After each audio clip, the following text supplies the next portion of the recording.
aspect, c'est de décider un moratoire sur des fermetures jusqu'alors qui semblaient inexorables. Et je veux être ici très clair avec vous, il n'y aura pas dans la ruralité de nouvelles fermetures d'écoles.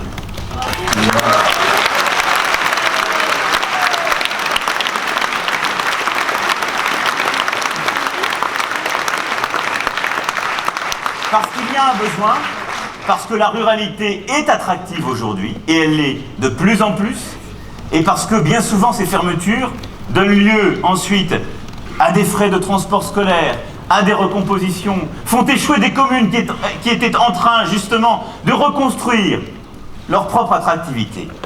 Et donc sur ce sujet, je suis clair, ça fait partie des engagements que je prends en matière scolaire, et nous irons au bout. Ça, c'est pour l'accès. Et notre ruralité en a besoin. La deuxième chose, avant de répondre à vos questions sur laquelle je voulais insister, c'est de libérer. De libérer.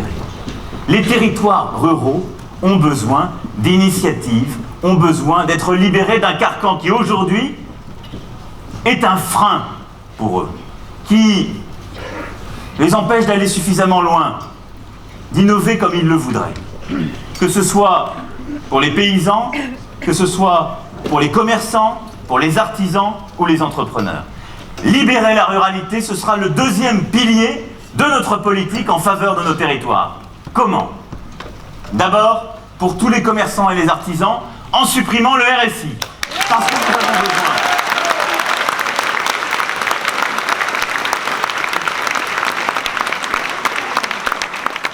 Parce que nous avons besoin, très clairement, de simplifier la vie des commerçants, des artisans, des indépendants qui aujourd'hui subissent les tracasseries, les encombrements d'un régime social qui n'est pas adapté à leur quotidien.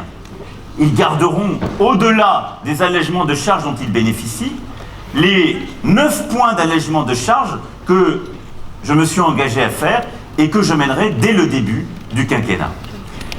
Pour les paysans, parce que j'aime ce mot et je le revendique. Pour les paysans.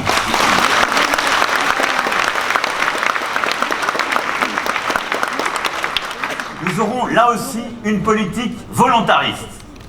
Et volontariste comment? D'abord en France. Je veux que les agriculteurs en France puissent vivre dignement du prix payé. Ni plus, ni moins.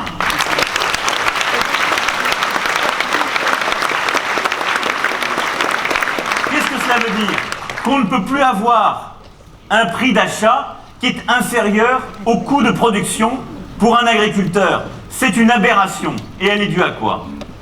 À la volatilité des prix et au fait qu'aujourd'hui, nous avons des milliers d'agriculteurs, quelques transformateurs, quelques très rares distributeurs et 60 millions de consommateurs.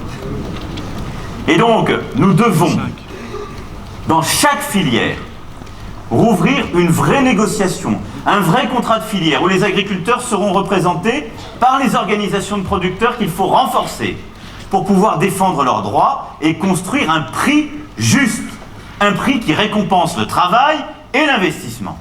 Et partout où ce prix ne sera pas juste, l'État interviendra, se réserve le droit de suspendre la loi de modernisation de l'économie et de mieux répartir la valeur ainsi créée. C'est une nécessité pour notre agriculture et nous irons au bout d'une telle politique.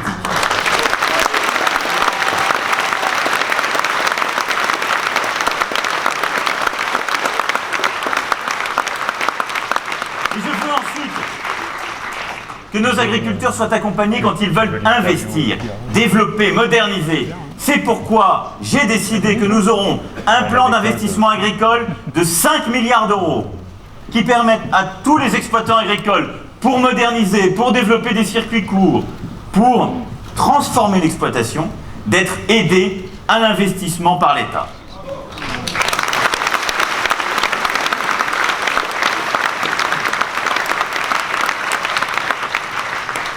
Enfin, ils ont besoin d'être aidés lorsque les circonstances vont mal. Et je veux ce soir avoir un mot, tout particulièrement pour les exploitants agricoles dans la viticulture, l'arboriculture, qui sont frappés depuis des semaines et encore ces derniers jours par les aléas climatiques. Il y a des pertes massives chez nombre de nos agriculteurs, des pertes qui seront extrêmement dures pour cette année. Je veux ce soir avoir un mot de solidarité pour eux.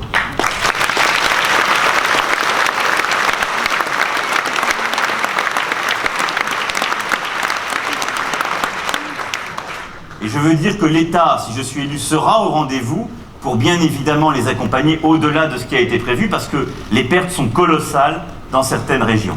Et donc, pour aller au bout de cette logique de protection, on a besoin de l'Europe. Il faudra renégocier la PAC en 2020. Et sur ce sujet, je veux prendre ici un engagement clair.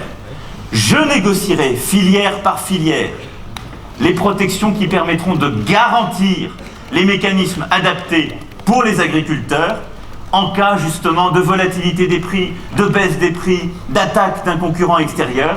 C'est l'Europe qui protège, celle dont nous avons besoin, celle dont nos agriculteurs ont besoin.